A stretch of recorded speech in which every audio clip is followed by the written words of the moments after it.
¿Alguna pregunta? ¿Alguna cosa colgante? Pues seguimos. Ayer estábamos empezando a apuntar solamente dentro del tema de filosofía de la mente el problema cuerpo-mente. Uno de los grandes temazos históricos en filosofía en general y en filosofía de la mente en particular. Comentábamos algunas cosas. Primero, la diferencia entre el cuerpo y la mente, aunque a la mente, si queréis, la llamamos conciencia o la llamamos alma o la llamamos espíritu, la diferencia entre nuestra parte física y nuestra parte que no es física es demasiado evidente a la intuición para que podamos prescindir de ella alegremente. Es decir, es demasiado obvio que tenemos una parte física y una parte que no es física.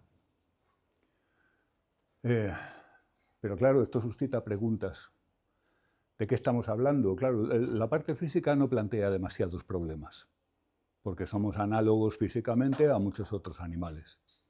En alimentación, reproducción, tenemos parecidos y diferencias con muchos otros organismos, pero la parte no física sí plantea problemas. ¿Qué es? ¿Qué cosa es eso? Fijaos que aquí es importante irnos un paso más atrás de lo que son nuestras costumbres conceptuales, que algunas veces están tan implantadas que mucha gente te diría, hombre, es evidente lo que es la mente. Pues está clarísimo, ¿para qué te complicas la vida?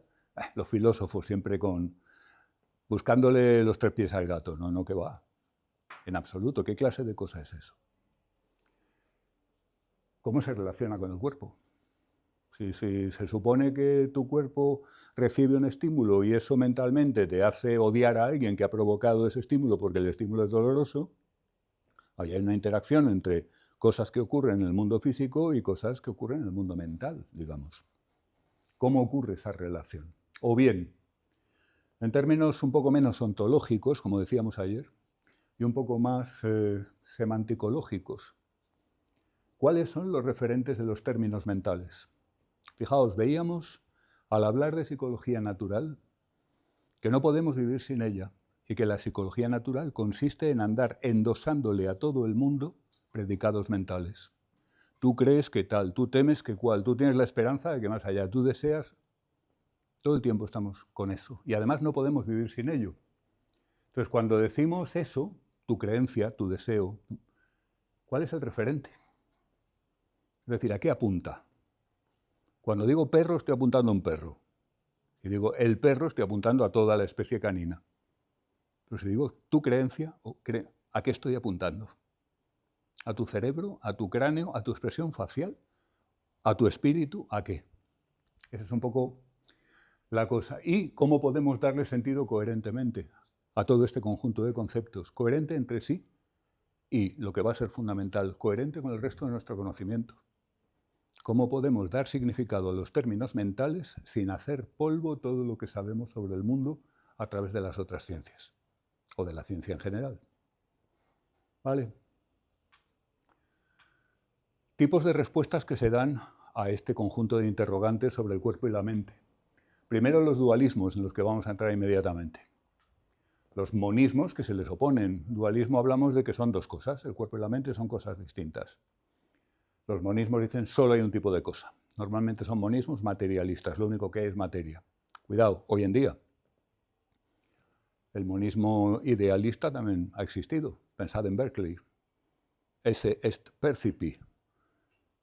Berkeley decía que lo único que existe realmente son las impresiones, las ideas, la mente. Y que todo lo que parece físico en realidad no lo es. No es el único. Mach andaba ahí. Ya comentamos algo acerca de él. Pero vamos, es hoy en día los monismos que se dan con adeptos en filosofía de la mente son monismos materialistas. Y los veremos también. El fisicalismo o teoría de la identidad, el conductismo, versión filosófica, ojo, y el funcionalismo. Spoiler, este es el bueno, comillas. Es decir, este es el que se suele considerar la filosofía de la mente normal en ciencia cognitiva. ¿Vale? Vamos con los dualismos para empezar. Hay distintas tesis dualistas y algunas son muy fuertes y otras son muy débiles. Recordad que fuerte significa que afirma mucho, no que se tenga mucho a favor. Y débil significa que afirma poco, no que esté mal argumentada.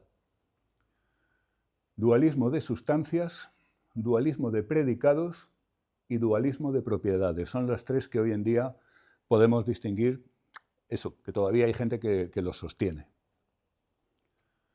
Vamos a empezar por el dualismo de predicados, que es la tesis más débil. Lo que dice el dualismo de predicados es que con independencia de que la mente sea una sustancia distinta o lo deje de ser, lo que no podemos hacer es entender nuestro mundo sin utilizar predicados mentales. Y que los predicados mentales son una clase especial, distinta de los predicados físicos. Estar sentado es un predicado físico. Creer en Dios es un predicado mental. ¿De acuerdo? Lo único que afirma el dualismo de predicados es que no podemos prescindir del segundo tipo si es que queremos entender algo del mundo. Si es que queremos entender, es una tesis epistemológica. Se refiere a nuestro conocimiento, no lo que haya en el mundo. Esto es lo típico que podría aceptarlo hasta un conductista o un neurocientífico de los piñón fijo. Es decir, solo hay neuronas, lo único que existen son neuronas, todo eso que contáis vosotros son tonterías. Vale, muy bien, de acuerdo, pero ¿estás de acuerdo conmigo en que para funcionar en el día a día tenemos que...? Sí, te lo aceptan. Y si no te lo aceptan expresamente es igual, porque pasa lo que comentábamos ayer. Lo hacen de todos modos. En el momento en que hay que repartir algo, ya se ponen a hacer cálculos sobre las creencias y los deseos de los demás, usando predicados mentales. Así pues, el dualismo de predicados simplemente se refiere a que conceptualmente para entender el mundo tenemos que usar predicados mentales distintos de los predicados físicos. En el día a día, para predecir tu comportamiento, yo no me puedo permitir el lujo de hacer un análisis de lo que está pasando en tu cerebro, incluso si eso me fuera a dar la información, que ya es dudoso. ¿Se entiende? Incluso no puedo dedicarme a hacer un trazado de tu historial de aprendizaje, en términos conductuales, para tratar de ver, a ver, cómo predigo lo que va a hacer este tío ahora. No, lo que voy a hacer es tratar de hacer cálculos sobre lo que cree, lo que desea, sus rasgos, los estados en los que pueda encontrar, a lo mejor está relajado, a lo mejor está enfadado, y con eso hago las mejores predicciones posibles en tiempo real. ¿De acuerdo? Y eso lo hacen también los conductistas y eso lo hacen también los neurocientíficos cebollos. Hay neurocientíficos no son nada cebollos, quiero decir, hay que trazar esta distinción porque a ver si no se me va a entender mal. Yo tengo algún compañero que dice tranquilamente en clase que la neurociencia es inútil, así, con estas palabras. Y yo no quisiera caer en eso porque me parece una exhibición no solo de poca deferencia hacia los compañeros que se dedican a la neurociencia, sino también una exhibición de ignorancia, francamente. ¿Vale? Bueno. Por tanto, el dualismo de predicados no nos interesa mucho porque todo el mundo lo sostiene y es muy fácil de sostener y es muy difícil de atacar. Porque a ver cómo niegas que necesitamos hablar de las dos maneras. Necesitamos hablar de si te has pegado un golpe que te ha podido causar un traumatismo físico o si estás en un estado mental que es posible que hagas un disparate y que le hagas daño a gente, mental. ¿De acuerdo? Bien, dualismo de propiedades. Un caso particular, especial, atenuado del dualismo de sustancias. No vamos a entrar mucho porque es una cosa más bien bastante técnica y no... incluso contraintuitiva. Y el dualismo de propiedades lo que dice es que hay un solo tipo de sustancia, la física, pero tiene distintas propiedades. Por ejemplo, la vida, por ejemplo, la conciencia, por ejemplo, es decir, las características que llamamos mentales serían propiedades de una sola cosa. Entonces, hay un dualismo de propiedades, pero no hay un dualismo de sustancias. No hay dos sustancias distintas, hay una sola sustancia que tiene dos tipos de propiedades. ¿Qué ventajas tiene esto? A quien le interese la bibliografía. Es un tema bastante espeso y que al final lo acaba llevando muy lejos, en mi opinión. Y vamos con el dualismo de sustancias, que es el dualismo fetén. Cuando la gente dice dualismo se refiere a esto. El dualismo de predicados, la gente dice, pues eso es un dualismo, pues yo no lo sé. Yo casi ni lo llamaría un dualismo. Pero el dualismo de sustancias, o dualismo ontológico, o dualismo cartesiano, esto ya es muy serio. Y es muy serio, sobre todo, porque es muy difícil quitárnoslo de encima. No en otros, en nosotros mismos. Cuerpo y mente, dos sustancias ontológicamente distintas. Existe el cuerpo, que funciona como un cuerpo, y existe la mente, que es otra cosa, otra materia, otra stuff diferente. Y se rigen por leyes distintas, leyes físicas y leyes psíquicas. Es decir, los fenómenos mentales no tienen por qué cumplir las leyes físicas. Ojo, termodinámica, electromagnetismo, etc. Y por supuesto, las leyes físicas son ajenas a las leyes psíquicas. Funcionan independientemente sin tener para nada en cuenta, pues, por ejemplo, nuestras creencias, deseos y demás. Esta última afirmación probablemente es más plausible. El mundo funciona, tanto si tú quieres como si no, como funciona. ¿Vale? El dualismo de sustancias es nuestra filosofía de la mente natural, por defecto. ¿Os acordáis que ayer decíamos, la psicología natural es como que viene de serie, ya nacemos casi con ella, y muy probablemente es resultado de una adaptación biológica? Pues el dualismo a lo mejor también, porque todo el mundo es dualista. En cuanto se descuida, de nuevo, cognitivistas, científicos cognitivos, conductistas, neurocientíficos y físicos atómicos, todo el mundo dice cosas como, por ejemplo, tiene un cuerpo precioso. Y no nos choca. A lo mejor hacer ese comentario según dónde y según de quién puede ser inadecuado, pero no nos parece un disparate decir tiene un cuerpo precioso. Bueno, ¿quién lo tiene? Ahí está implícito el dualismo. La entidad que tiene ese cuerpo y el cuerpo. ¿Lo veis? Lo mismo pasa con... ¿habéis visto la típica película en la que alguien sale de su cuerpo y se mete en otro? Se juega mucho con lo de un hombre que se mete en un cuerpo de mujer y cosas así. ¿Por qué no nos parece un disparate? Es decir, hay películas así, rollo experimental, que tú las ves y dices, vaya estupidez, qué cosa más inverosímil, pero ¿de qué está hablando? Esto no nos parece un disparate. Porque somos dualistas, entonces entendemos perfectamente que la sustancia mental pueda salir de una sustancia física y meterse en otra, del mismo modo que tú podrías salir de una habitación del hotel y meterte en otra. O salir de un coche y meterte en otro. ¿Se entiende? ¿Habéis oído hablar de estos casos que a los parapsicólogos y demás magufos les encantan? Del viaje astral y de alguien que de repente sale de su cuerpo. Yo estoy sentado en mi habitación y estoy escribiendo, pero ha llegado mi hora. Y entonces de repente, como un helicóptero, empiezo a ver mi gorra desde arriba. Hostia, esto muy mal, ¿eh? Bueno, también lo entendemos. Me habéis entendido perfectamente. Es un producto cultural corriente, pero igual que podéis entender perfectamente la idea de el individuo que se sale de su propio cuerpo y flota, vale, supongamos que ha llegado al techo. Bueno, pues ahora otro espíritu se separa de ese y lo mira y eso ya nos extraña más. Porque no hablamos de 3 ni de 4, hablamos de 2. Lo que de forma natural tendemos a creer es que hay una sustancia física y una sustancia no física, mental, espiritual, whatever. ¿Vale? ¿Hasta aquí estamos de acuerdo? ¿Está claro? ¿Alguna observación? Bien. ¿De dónde viene el dualismo? Porque es un poco raro. No podíamos ser todos monistas, materialistas, normales. ¿De dónde sale el dualismo? Una primera hipótesis son las religiones. Las principales religiones, principales en el sentido de que tienen más acólitos en el mundo. Son dualistas, pero vamos, hasta las trancas. El cristianismo, el islam, el judaísmo, el hinduismo. ¿Cómo se puede entender la reencarnación si no es uno dualista a fondo? Dualista de sustancias, quiero decir todo el tiempo. Ya me he olvidado de los otros dos. ¿Vale? Entonces, claro, como las religiones son tan omnipresentes, que lo son, incluso hoy en día, ¿entendéis? Si yo digo la expresión el que esté libre de pecado que tire la primera piedra, ¿la entendéis? Sí, ¿verdad? Aunque no seáis creyentes. porque forma parte de nuestra cultura. Hay mucha gente que dice, yo soy cristiano cultural, aunque no creyente. Yo me siento muy vinculado a la tradición cristiana, pero no creo en los aspectos sobrenaturales, por ejemplo.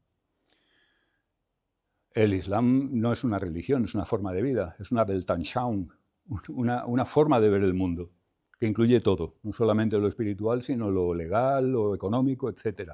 Entonces, claro, la influencia es absolutamente total entre las personas que profesan esa religión, y así sucesivamente. Entonces, la hipótesis sería que, puesto que estamos todos tan imbuidos de estas religiones que tienen contenido dualista, pues hemos acabado siendo todos dualistas. ¿Lo veis?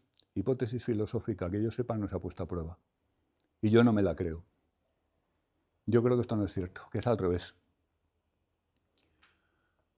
La propia psicología natural o la muerte, esta es mi hipótesis favorita, no porque me guste el tema gore y tal, sino porque me parece la más plausible. Pensad hace 50.000 años, 70.000, 100.000, me da igual. De repente la Paqui se muere. La Paqui a sus 30 y tantos años va y se muere. Y se ha quedado quieta y se enfría. Y no nos la queremos comer. A pesar de que tenemos mucha hambre y necesitamos proteínas, no nos vamos a comer a la Paqui. Y tampoco se la vamos a dar a los animales. Y además es muy doloroso porque es que la estamos viendo ahí, pero falta su risa característica, las cosas que falta todo. Y tenemos la solución, no está ahí.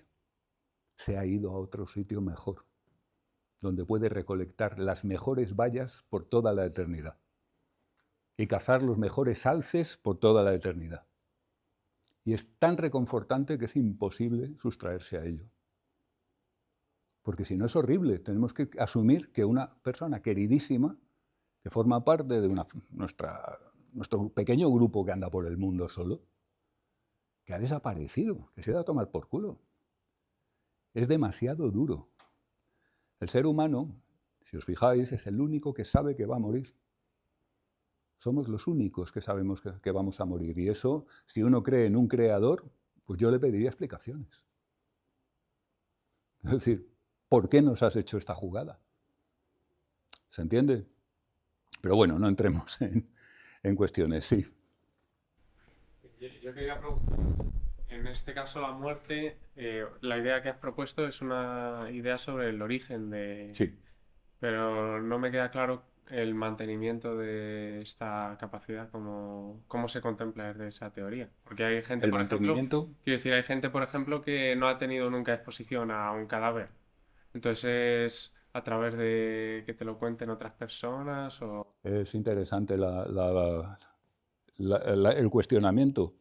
Yo diría que pasan varias cosas. Primero, durante 200.000 años por lo menos todo el mundo ha tenido exposición a cadáveres.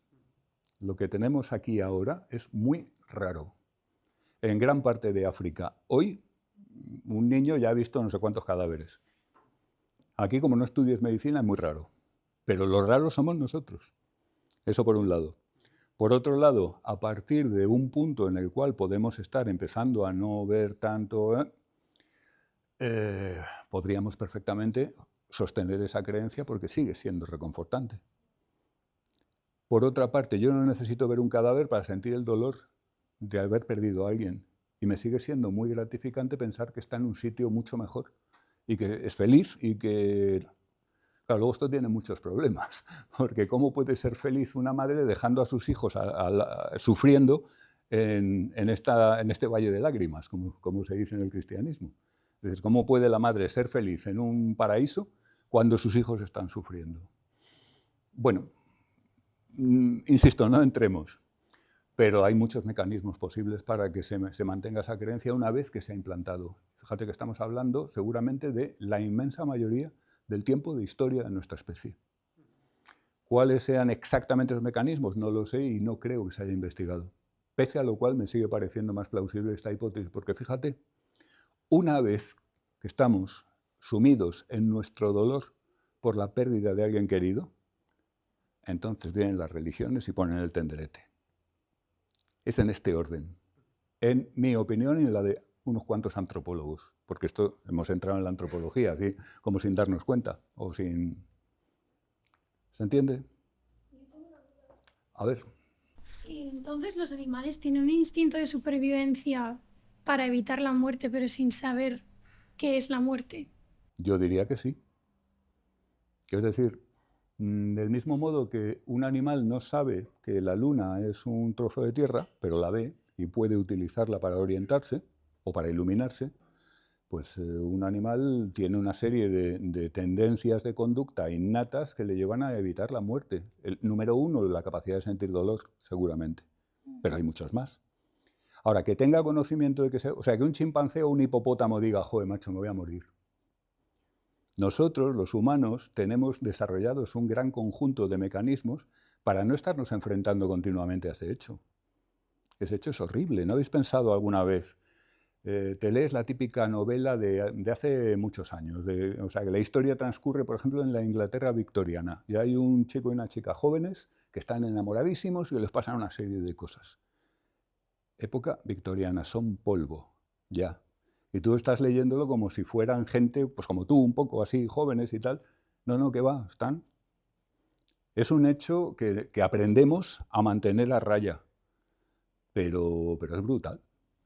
Es absolutamente brutal y además, una mala noticia, chicos. En las épocas más jóvenes de la vida tienes la sensación de que está muy lejos, está a un parpadeo. A un parpadeo. Pero en fin, no me quiero poner lúgubre, ¿vale? ¿Te contesta con eso? Sí. Vamos, que no lo saben. Sí, pero me ha surgido ahora otra duda, entonces. Sí, claro. Y si nosotros también tenemos muchas conductas como esta que tienen los animales, que nos llevan a evitar ciertas cosas, pero que nosotros no sabemos que existen o que nos pueden pasar. Algunas sabemos que existen y otras no. O sea, nosotros sabemos que procuramos no pensar en ciertas cosas. Lo sabemos. Sabemos que hay incluso, se habla a veces de que hay como un tabú respecto a ciertas cuestiones que son dolorosas, desagradables, la muerte evidentemente, pero algunas otras. Pero seguramente, como tú apuntas, haya también mecanismos, digamos, de protección o de defensa o de lo que sea, de los cuales no somos conscientes. Muy probablemente. Algunos autores de ciencia cognitiva de pura cepa sostienen que del orden de más de la mitad de nuestra actividad mental es inconsciente. Mental, sin contar, por ejemplo, pues lo típico que se dice cuando yo camino, pues las contracciones, yo no soy consciente de que estoy accionando tal o cual músculo. No, solo de lo mental. En el próximo tema veremos este punto un poco más en detalle, no en relación al dualismo a la muerte, sino en relación a nuestro funcionamiento inconsciente. ¿Algo más? Alejandro. Yo quería decir, la teoría de la mente, ¿no te parece que podría ser también algo muy relacionado con el origen del dualismo? Quiero decir, en el ejemplo que has puesto de los personajes de la época victoriana, una de las cosas que estás haciendo es, te estás imaginando, les atribuyes intenciones. No, a mí además eso es algo con lo que todas las personas tienen contacto desde muy temprano en su vida. Entonces, Los seres humanos contamos historias, desde siempre. En el fuego, o en el teatro, en el cine o en la cafetería, pero los seres humanos contamos historias de otros seres humanos. Probablemente desde siempre. Que esto implique el dualismo o que le dé lugar, es posible que tenga algún papel. Pero fíjate que por otra parte yo podría leer la historia de esos dos individuos de la época victoriana y pensar que su amor y su tal y su cual son estados cerebrales. Es decir, estados de su materia. No implica necesariamente el dualismo. Yo estoy contigo, en que probablemente contribuye. Pero vamos, necesariamente no. ¿Algo más?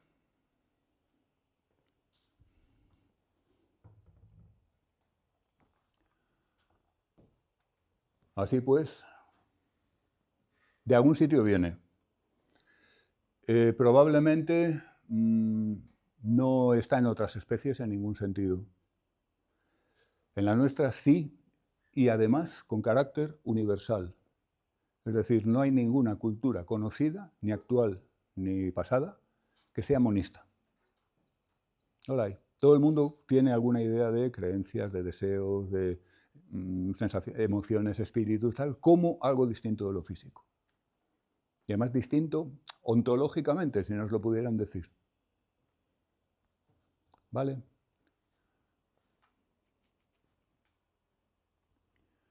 Dualismo de sustancias. Este no es el culpable del dualismo. Hay mucha gente que dice que el dualismo es de Descartes. Descartes lo puso claro, lo formuló articuladamente, lo estructuró estupendamente, lo contó mejor que nadie. Pero ya vemos que la cosa viene de mucho más atrás. ¿Vale? Descartes distingue expresamente entre res extensa, cosa con extensión, el cuerpo, las mesas, los barcos, y res cogitans, cosa que piensa, la mente, que para él es lo mismo, como ya vimos un día, que la conciencia, el alma, el espíritu, todo lo que queráis. Todo está junto, todo es lo mismo. Es la res cogitans, es lo que nos capacita para pensar y para sentir. Porque según Descartes, por cierto, los animales no sienten, son mecanismos, cosa que le valió bastantes broncas por parte de gente que amaba a los animales. Pero, en fin, le gustaba meterse en líos, aparentemente, a pesar de que huía mucho. Su biografía es muy interesante. Pregunta, puesto que, ex hipótesis, la mente y la materia son ontológicamente cosas distintas, ¿cómo interactúa la mente con la materia? Esta pregunta para Descartes es un problema. Y él sostiene que la glándula pineal es el asiento de la mente. La glándula pineal hasta hace poco tiempo se consideraba por los neurocientíficos como tejido vestigial. Un poco como tenemos el coxis, que es una cosa que fue rabo en otros tiempos evolutivos y que nos queda ahí un vestigio. Pues durante mucho tiempo se ha pensado que la glándula pineal, la epífisis cerebral, que se llama también, pues es básicamente un sistema de fotorreceptores atrofiados. Porque lo cierto es que histológicamente la glándula pineal se parece muchísimo a la retina, como si tuviéramos una retina metida en el centro del cerebro. Pero ahora mismo, no sé, por lo visto los neurocientíficos han llegado a la conclusión de que no, de que aquello tiene su historial evolutivo y su importancia y su relevancia adaptativa. A Descartes le pareció, porque lo decía él, que era el asiento de la mente. Una de las razones para ello es que la glándula pineal tiene dos características interesantes desde el punto de vista de la poca neurociencia que se sabía en el siglo XVII. Una, que está en el centro mismo del cerebro. Y dos, que no es bilateral, es única. La mayor parte de las estructuras cerebrales están replicadas a izquierda y a derecha, pero esta es una de las pocas que no. Entonces, bueno, pues le ha tocado. Asiento del alma, asiento de la mente. La mente está ahí, interactúa ahí con el cuerpo, es decir, ese es como si dijéramos el botón que pulsa la mente para accionar el cuerpo. Es el lugar donde y viceversa, es el lugar donde se produce la interacción. El asiento, pues, de la mente. Pero, bueno, ahí sale chiquitilla, ¿la veis?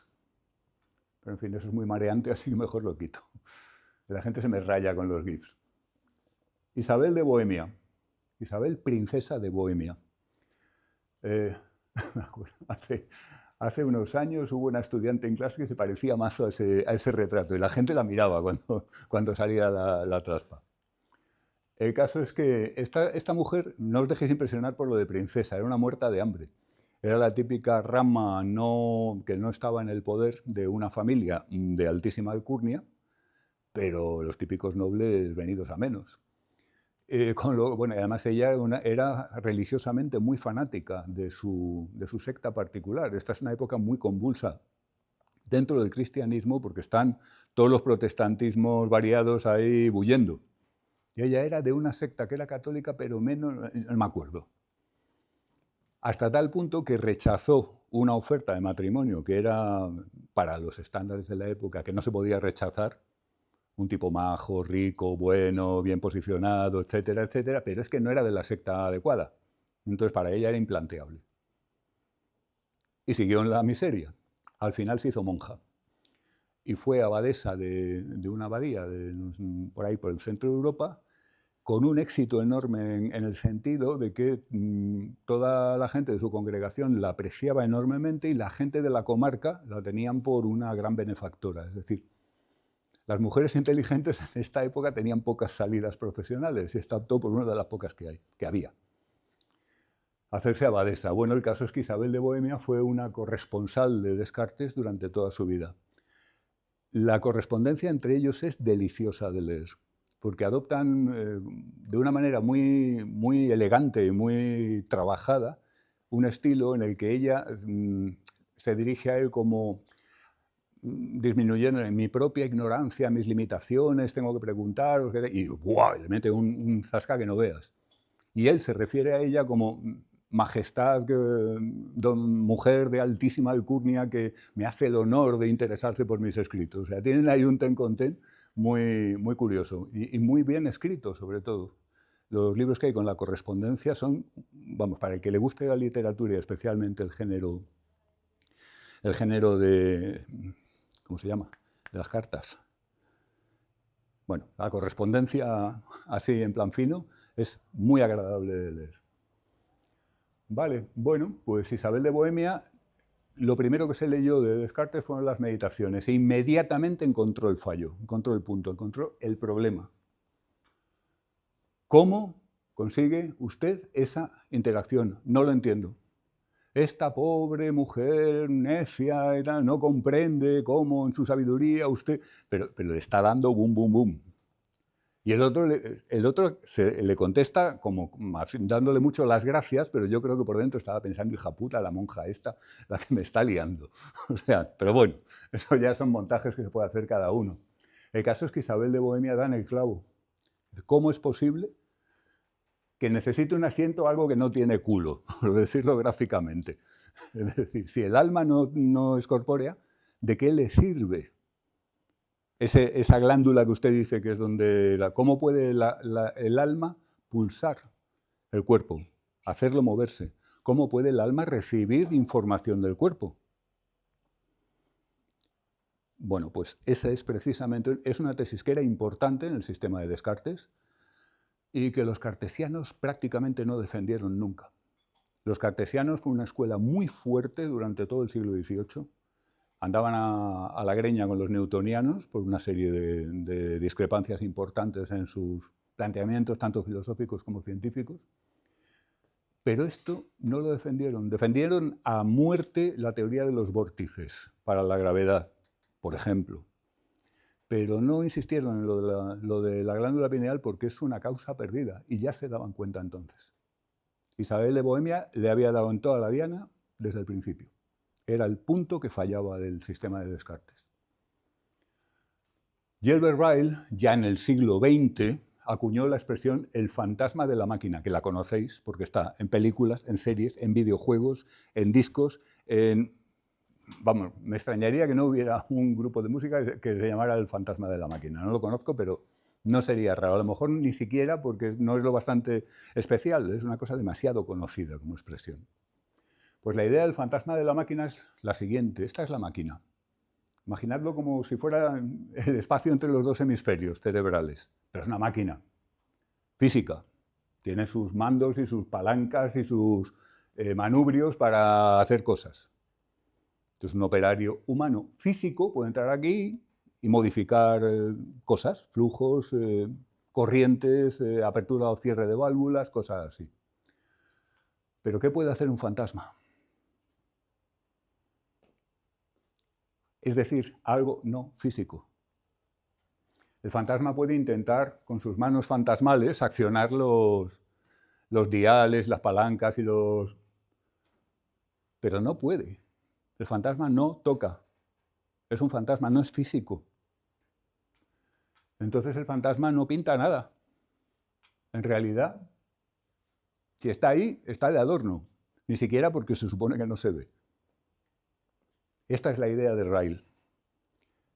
Ryle es de la cuerda conductista, pero filosófica. Luego hablamos de él un poco. Y lo que viene a decir es un poco lo mismo que Isabel de Bohemia, pero con un argumento más elaborado. No es posible que un fantasma accione los mecanismos del cuerpo. No es posible que tu fantasmal idea de que tienes una duda accione los mecanismos de tu cuerpo para que tú levantes la mano. Si tú levantas la mano, eso tiene que tener causas físicas de algún tipo. ¿Vale? Esta idea es crucial.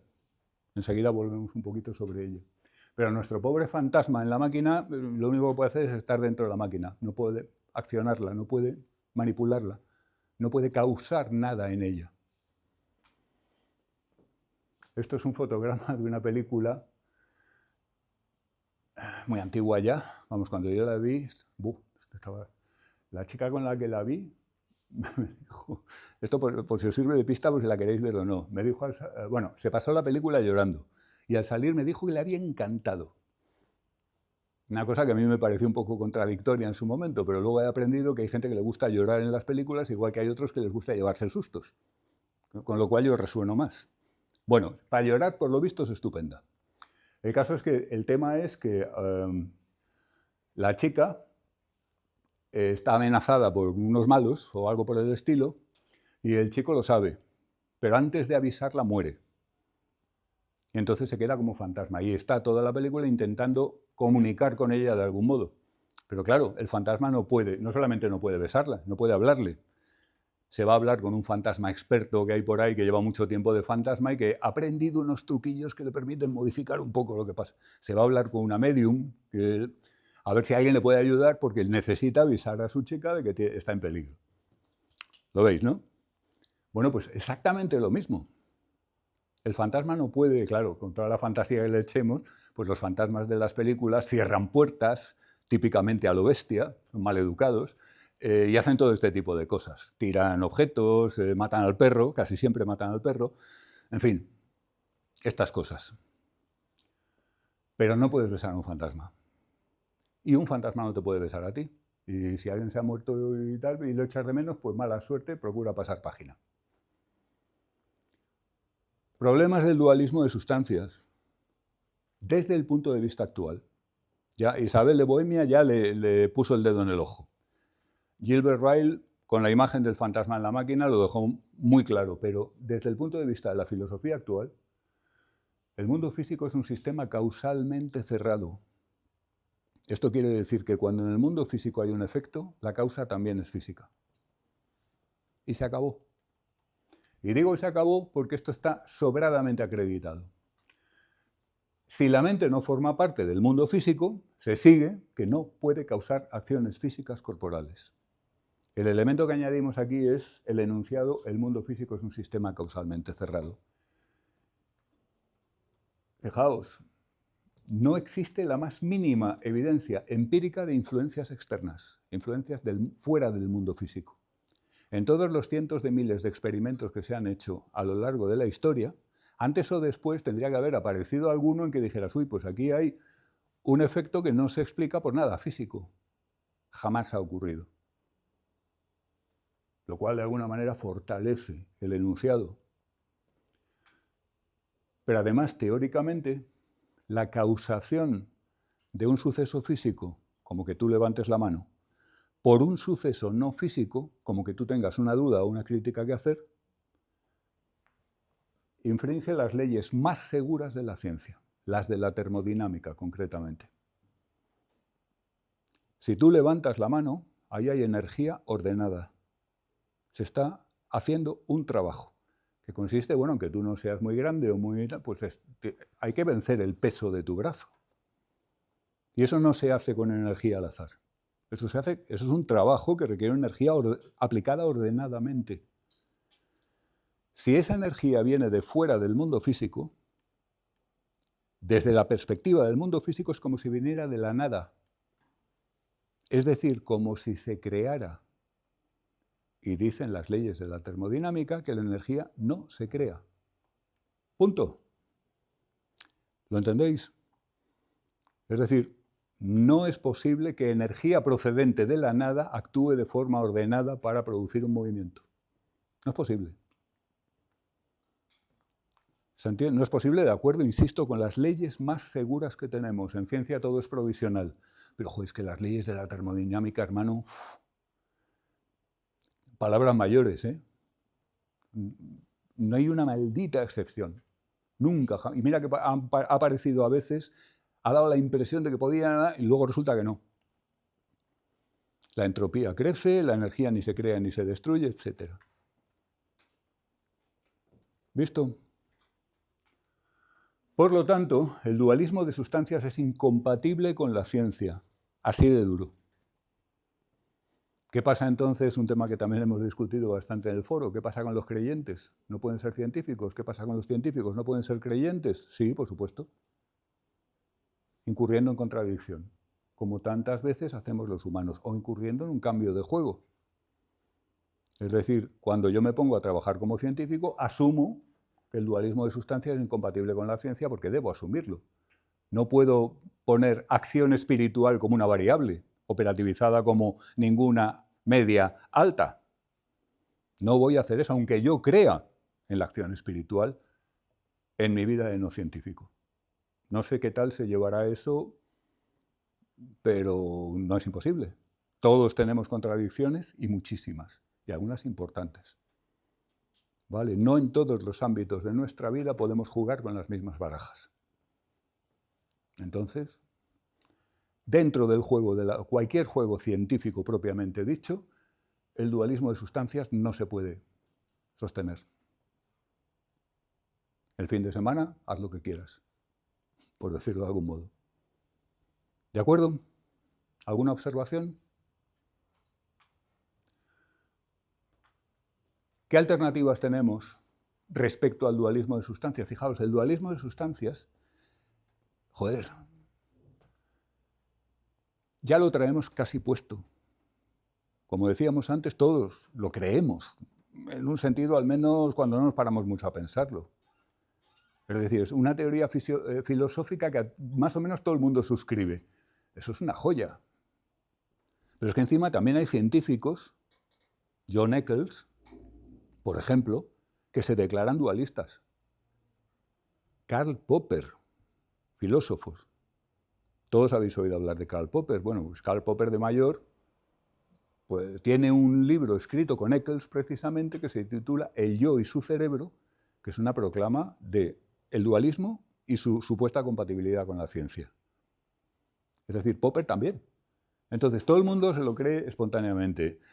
Está respaldado por autoridades como Eccles y como Popper. Entonces, ¿por qué no podemos mantenerlo? Bueno, pues por lo que hemos visto. Porque realmente es incompatible con la ciencia. Diga Popper lo que diga.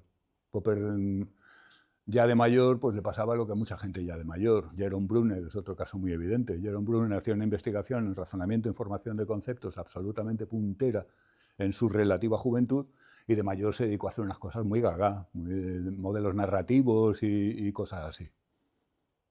Natural, o sea, el ciclo vital es así. ¿Qué alternativas tenemos respecto al dualismo? Primero, descartarlo. Científicamente, fuera el dualismo. Esta es la mía, por supuesto. La mente, si es algo, que no todo el mundo está de acuerdo, como veremos, está en último término constituida por materia. En último término. Esto vale para todas las demás, todos los monismos de los que vamos a hablar enseguida. Los referentes de los términos mentales son alguna clase de entidades o sucesos materiales sometidos a las leyes de la naturaleza, de la física, de la química, etc. Y esta es la opción de la filosofía naturalista y, por tanto, de la ciencia. ¿Vale? Sobre la filosofía naturalista os dejaré una lectura opcionalísima para quien quiera profundizar un poco en ello. Me voy atrasado con las lecturas que os voy dejando. A ver si me pongo al día este fin de que ya acabo los másters. ¿Vale? También podemos, como opción, si queremos a toda costa conservar el dualismo, podríamos admitir la existencia de una mente inmaterial, pero el fantasma, causalmente inerte. El fantasma que está dentro de la máquina sin poder hacer nada en ella. ¿Vale? Todas las acciones de un organismo son generadas causalmente por sucesos físico-materiales. Sería la primera parte de esta tesis. Admitimos el monismo en cuanto a la generación causal de todos los sucesos físico-materiales. por parte de otros sucesos físico-materiales. Segundo, el control por parte de la mente inmaterial, el cuerpo material, es ilusorio. Tú te crees que has decidido, pero no has decidido. Tus neuronas han hecho cosas, tus átomos tus moléculas... Pero eso de que tengo una duda, no. Y sobre todo, tengo una duda y por eso levanto la mano, no. ¿Se entiende? Si tener una duda es inmaterial y sobrenatural, entonces no puede incidir sobre tu brazo. Podemos admitirlo, sí. Asumimos esta tesis. La mente, por tanto, no material, es un subproducto sin poder causal. El cerebro produce lo que nosotros interpretamos como actividad mental, pero en realidad es el cerebro, por ejemplo, el que está causando nuestras acciones. Tú te crees que has decidido libremente levantar la mano, pero eso es una cosa colateral, un subproducto de una cadena causal que está formada, por ejemplo, por neuronas, por ejemplo, por cadenas operantes y pavlovianas, cosas naturales, en todo caso. ¿Vale? Esto se llama epifenomenalismo como tesis. La mente es un epifenómeno del cuerpo. Epifenómeno significa producto colateral no participante. La imagen más clara es de Thomas Huxley. Esta.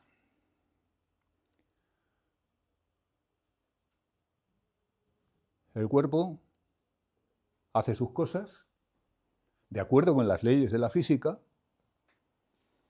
y una de las cosas que hace de acuerdo con las leyes de la física es echar humo. Y ese humo es la mente. Entonces, si os fijáis, la parte física del cuerpo y la parte mental van perfectamente paralelos. Avanzan juntos. Pero si alguien se cree que el humo tiene algo que ver causalmente con el movimiento del tren, evidentemente está equivocado. Esto lo pensaban los indios en el oeste cuando los primeros colonizadores empezaron a construir ferrocarriles. Creían que el humo de la locomotora la ayudaba a funcionar. Algunas veces disparaban flechas contra el humo, incluso. Claro, ¿qué le iban a hacer ellos? Bueno, pues nosotros somos igual de tontos, en cierto modo, si nos creemos que el humo está causando el movimiento del cuerpo, que la mente está causando el que tú levantes la mano y que le pegues a alguien o el que digas una determinada preferencia verbal. ¿Lo veis? ¿Qué os parece el epifenal? Bueno, vamos a ver otra imagen. La idea es la actividad mental acompaña a la actividad corporal, pero no la influye causalmente. Tú tienes una vida mental que va acompañando a tu vida corporal, pero contra lo que tú te crees, tu vida mental no está modificando tus acciones. Partido de fútbol, comentarista deportivo.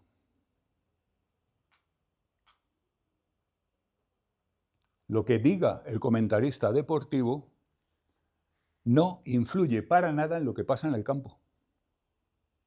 Algunos dirían, afortunadamente. ¿Lo veis? Sin embargo, está muy sincronizado, claro. A menos que el hombre esté muy drogado o algo así, pues va a decir gol cuando hay un gol. Va a decir que alguien se ha caído cuando se ha caído. Va a decir que han cambiado a tal tío por tal otro cuando efectivamente se ha producido el cambio. Es decir, va perfectamente, pero causalmente no hace nada. Nuestra mente es el comentarista. Nuestro cuerpo es lo que de verdad pasa. ¿Y por qué pasa lo que pasa? Pues por una serie de relaciones físicas entre los objetos y los humanos que están en el campo.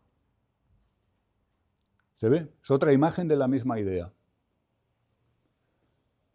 ¿Qué os parece?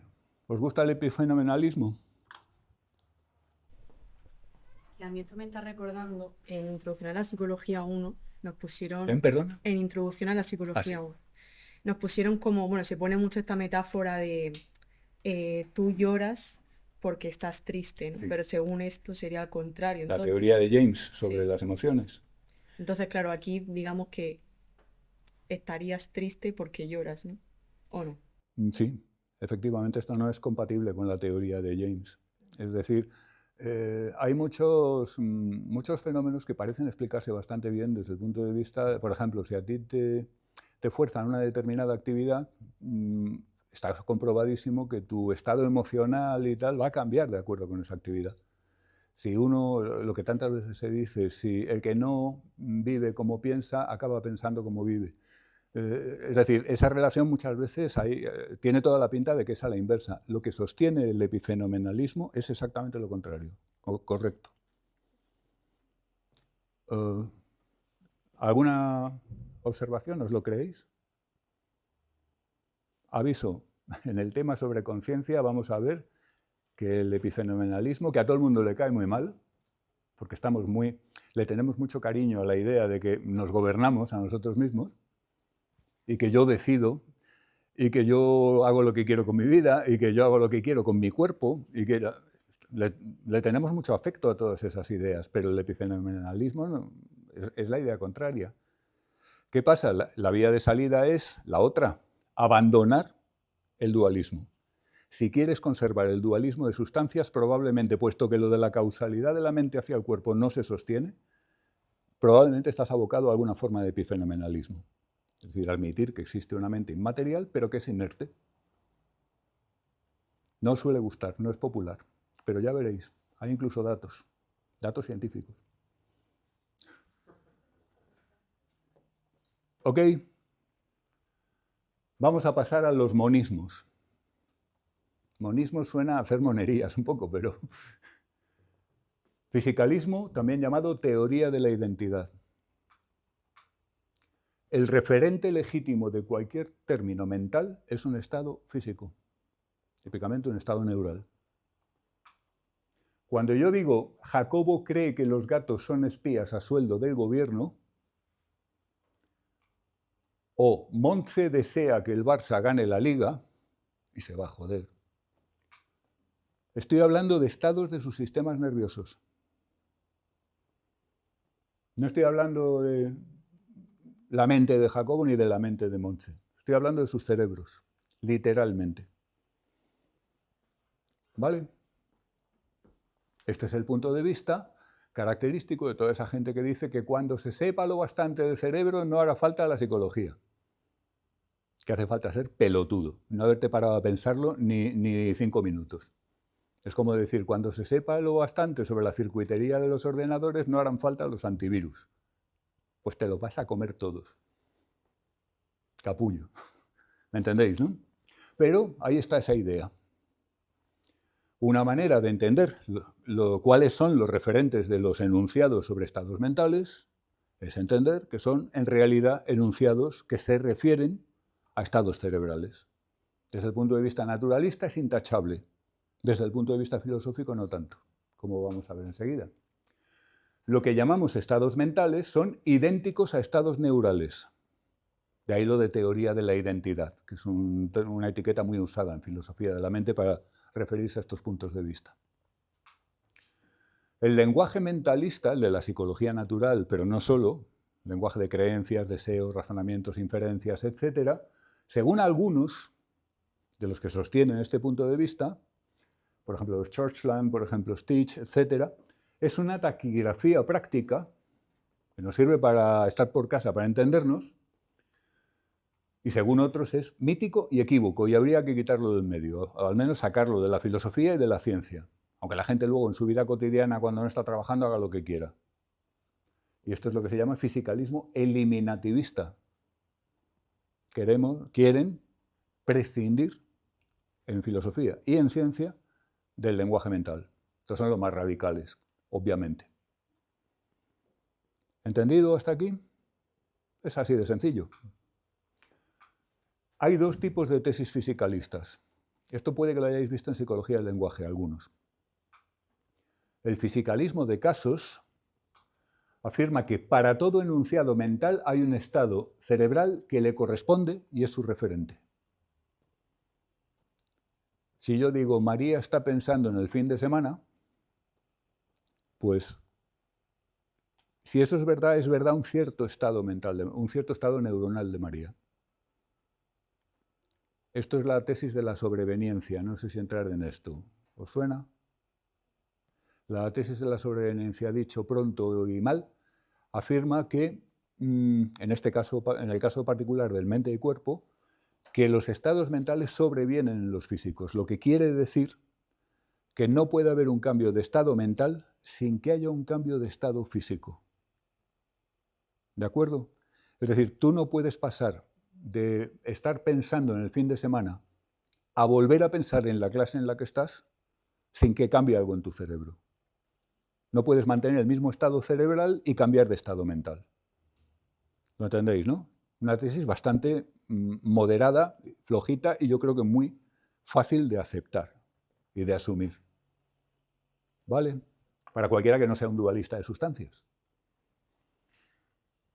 Así, para todo enunciado mental, María está pensando en el finde, hay un estado cerebral, que es el que tiene María en ese momento, que es el que le corresponde a ese enunciado mental y además es el referente legítimo.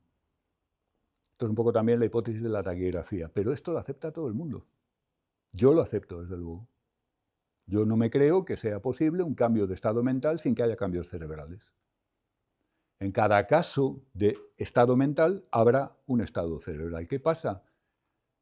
Aquí viene el principio de realizabilidad múltiple a poner sus condiciones. Si yo estoy pensando en el finde y tú estás pensando en el finde, nuestro estado mental podría ser análogo en un cierto nivel de descripción. Pero lo que pasa en tus neuronas, lo que pasa en las mías es diferente. En tu caso y en mi caso, el estado cerebral que subyace, por hipótesis, al mismo estado mental, son diferentes.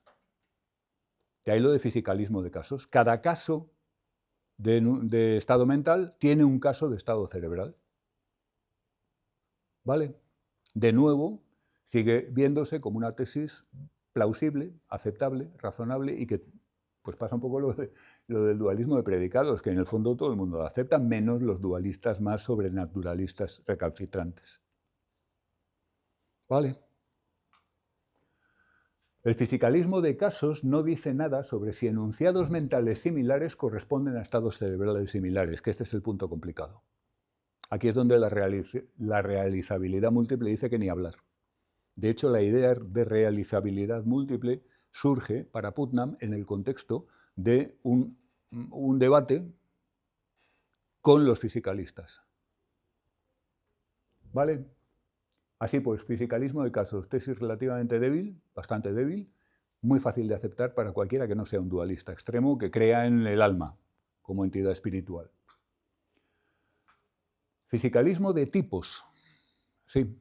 Perdón, es que no me ha quedado muy claro. Entonces, ¿esto es para cada individuo? O sea, esto, la primera afirmación, por ejemplo. No necesariamente. Puede ser para ti mismo en distintos momentos. Lo mismo que vimos al hablar de realizabilidad múltiple. Tú ahora piensas, el Madrid va a ganar la Liga. Hay un estado cerebral concreto, el que tienes ahora. Dentro de 2 días piensas, el Madrid va a ganar la Liga. Mismo estado mental, el estado cerebral va a ser distinto. O sea, es dentro de un individuo. Dentro de un individuo, no digamos across individuos. ¿Eso también? También, todo ello. El fisicalismo de casos te dice que cada caso de un estado mental, sea en un individuo en distintos momentos o sea en distintos individuos, le corresponde un estado cerebral, pero no dice que sea el mismo. ¿De acuerdo? ¿Lo ves? No lo acabas de... No del todo. Pongamos un estado mental que compartimos hipotéticamente. Sí, Como el de, los dos creemos en Dios. por ejemplo. ¿Le corresponde el mismo estado cerebral? No. Precisamente lo que dice es lo contrario. Dice que para que tú creas en Dios, vamos a ponerlo más concreto, para que tú creas que Jesucristo es nuestro Señor y Salvador, tienes que tener un estado cerebral, que va a ser un estado cerebral distinto cuando tú pases a creer otra cosa. Que bueno, es nuestro Señor, pero lo de Salvador habría que ver, por ejemplo. ¿Vale? Cuando yo creo que Jesucristo es nuestro Señor y Salvador, estoy en el mismo estado mental que tú, pero mi estado cerebral es diferente. Cuando yo pienso Jesús es nuestro Señor y Salvador hoy, tengo un estado cerebral que se corresponde con eso, porque si no tuviera un estado cerebral particular no estaría creyendo eso. Pero cuando estoy en ese estado cerebral otra vez dentro de media hora, pues es posible que el estado físico que le corresponde a esa segunda vez no es que sea posible, es casi seguro que no corresponde con el primero. Entre los estados físicos, es decir, esto es una explosión de estados físicos, mientras los estados mentales se mantienen relativamente controlados en número. Es decir, nosotros tenemos un conjunto de impresiones, de emociones, de creencias, de deseos, que bueno, son muchos. Pero es que cada vez que alguien tiene el mismo deseo, la misma creencia, el mismo tal, es un estado cerebral diferente. Esto es lo que lo hace no implausible, sino simplemente bastante estéril. Es decir, vale, hay un estado cerebral cada vez que tenemos un estado mental. Pero como no son los mismos, ¿y qué? O sea, ¿qué implicaciones tiene eso? ¿Se entiende? Hace completamente incognoscible. Si nos tomamos en serio que esos estados cerebrales inflacionarios son el referente de los términos mentales, entonces el referente de los términos mentales es inmanejable. Por mera cuestión de número. Y fijaos lo que es caracterizar un estado cerebral. Lo decimos muy rápido. Claro, yo creo que en Jesucristo, y eso tiene aparejado un estado cerebral. Pero, ¿cómo podríamos especificar eso? ¿En qué pared de qué edificio cabe la descripción neurona a neurona de ese estado cerebral? Es decir, es muy poco práctico. Claro, ser poco práctico no es un problema para una teoría filosófica. Ojo, si estuviéramos hablando de ciencia, no digamos de técnica, a la basura, no sirve para nada. ¿Vale? En filosofía, algo muy poco práctico puede valer. ¿De acuerdo? ¿Entendido? Sí, claro. Fisicalismo de tipos. Las clases de enunciados mentales refieren a clases de estados neurales. Es decir, cuando yo creo que Jesucristo es nuestro Señor y Salvador, y cuando tú crees que Jesucristo es nuestro Señor y Salvador, nuestros estados neurales tienen algo en común. Es decir, hay un tipo de estado neuronal que se corresponde con el estado mental. ¿De acuerdo? Esto choca frontalmente con el principio de realizabilidad múltiple, que dice precisamente lo contrario. El que un estado de un nivel dado es realizable de múltiples maneras en otro nivel. Yo no necesito usar las mismas neuronas para pensar la misma cosa ahora y mañana. Yo no necesito usar las mismas neuronas que tú para pensar la misma cosa que tú. Yo no necesito usar las mismas neuronas que tú para tener la misma emoción que tú. Y así sucesivamente. Pero lo que afirma el fisicalismo de tipos es que sí, que hay una comunalidad neuronal cuando hay una comunalidad de estados mentales. Esto a estas alturas no se lo cree nadie.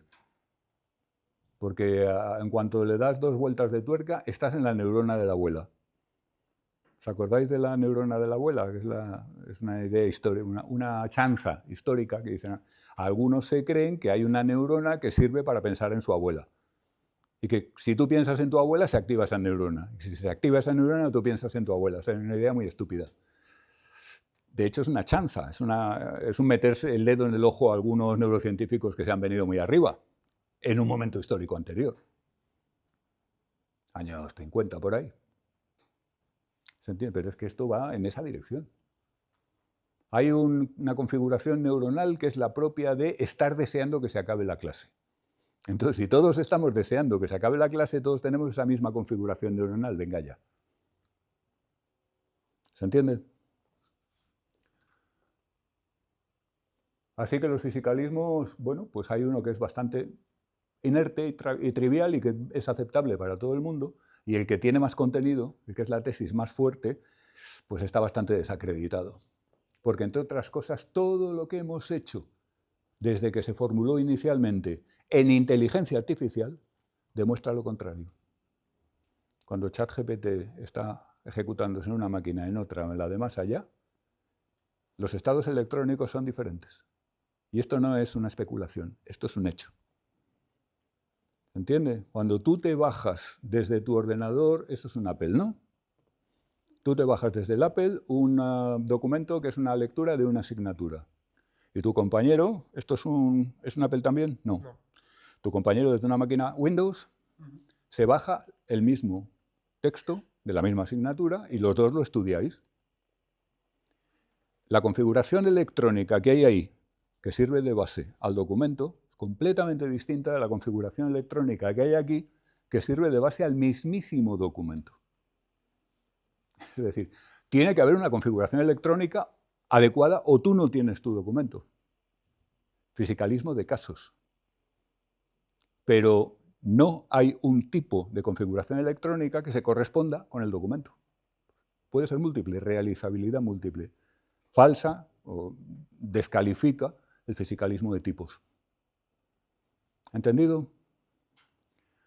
Bueno, vamos a seguir con nuestro viejo amigo del conductismo. Os recuerdo por enésima vez, y no me canso de repetirlo en todas las asignaturas que doy, si alguien cae conmigo en análisis funcional de la conducta, lo volverá a oír. Técnicas conductuales aplicadas. Análisis funcional de la conducta, técnicas de exposición, de sensibilización sistemática, bla, bla, bla, bla, bla. Tecnología. Ciencia aplicada. Ciencia de la conducta, que dicen a veces, psicología experimental del aprendizaje. Yo esto es lo que imparto en primero. A algunos quizá os lo haya dado. Psicología que arroja resultados que son científicos. El efecto de refuerzo parcial en la adquisición, el efecto de sombreado en condicionamiento clásico, que ese ya no lo doy, porque no cabe. La ley de la igualación de Bernstein, resultados científicos, de laboratorio, con una generalidad relativamente importante. Ciencia. Conductismo. Filosofía. No es denigratorio, por favor, no me entendáis mal. Pero es muy importante no confundir unas cosas con otras, porque yo puedo usar las técnicas conductuales sin creerme nada de todo lo demás, sería un poco raro. Puedo usar las técnicas conductuales y darle un crédito a la ciencia de la conducta, un crédito que se ha ganado a pulso en montones de estudios de laboratorio. Este sí es mi caso. Y puedo o no aceptar la filosofía conductista. Yo no la acepto. Otros sí. ¿De acuerdo? No es un pack que tengas que comprar junto. Se ruega no separar los yogures, como os decía el otro día. Una cosa que son tres cosas distintas. Aquí estamos hablando del conductismo como filosofía, no de nada de todo lo demás. ¿De acuerdo? Estamos en el contexto de filosofía de la mente. Bueno, pues el conductismo incluye, por un lado, como filosofía que es, una filosofía de la psicología como ciencia, es decir, una filosofía de, por ejemplo, cómo debe ser la psicología. El conductismo te dice que la psicología hay que estudiar, los fenómenos psicológicos hay que estudiarlos de una determinada manera, hay que suponer un cierto tipo de cosas, hay que formular leyes empíricas y no teorías, por ejemplo. Es una idea muy rara del conductismo, pero ahí está, etcétera. Es decir, es una parte de la filosofía de la ciencia que se dedica a una ciencia especial, la psicología. Igual que hay una parte de la filosofía de la ciencia que se dedica a la biología, y hay una parte de la filosofía de la ciencia que se dedica específicamente a la física. ¿De acuerdo? Son subdivisiones de la filosofía de la ciencia, por tanto, de la filosofía. Pero luego también el conductismo es una filosofía de la mente, y aquí ya no está hablando de una ciencia, aquí está hablando de enunciados mentales. Y concretamente, para lo que nos interesa aquí, con el problema mente-cuerpo, de lo que se trata aquí es de qué referentes otorga o considera el conductismo que son los que corresponden a los enunciados mentales que inevitablemente hacemos. Son conducta humana. Hacer enunciados mentales es conducta humana, universal, como veíamos ayer en la psicología natural. ¿Cuáles son los referentes, los términos mentales que usamos? Esa es la cuestión.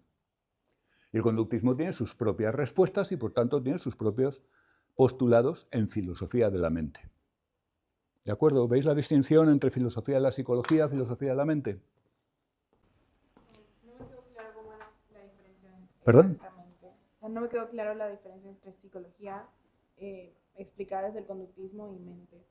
Porque, o sea, tenía entendido que era como que las conductas eran básicamente la explicación de los pensamientos, del aprendizaje, de absolutamente todo. Entonces, como que para mí como que se juntaba.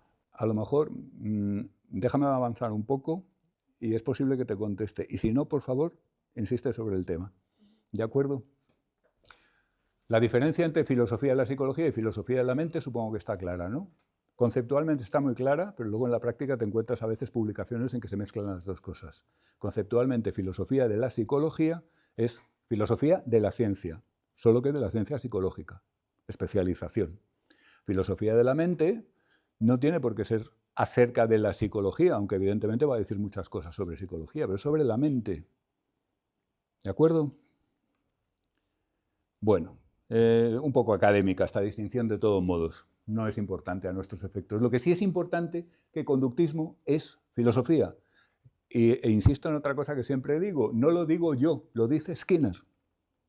Skinner. Si hay un conductista que es referencia para todo el mundo, es Skinner, ¿no? Bueno, pues Skinner en su libro del 74 empieza diciendo: el conductismo no es la ciencia de la conducta, es la filosofía de esa ciencia.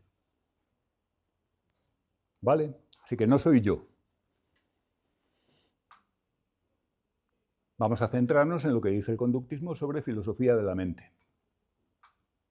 Primero, vamos a ver dos formas de filosofía conductista, o de aportaciones, digamos, conductistas a la filosofía de la mente. Conductismo radical y el conductismo lógico.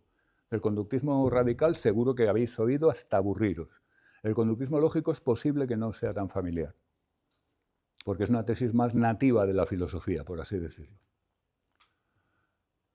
Está Watson diciendo que los términos y enunciados mentales no tienen referentes reales, son mitos. Watson está extinto, ya nadie cree eso.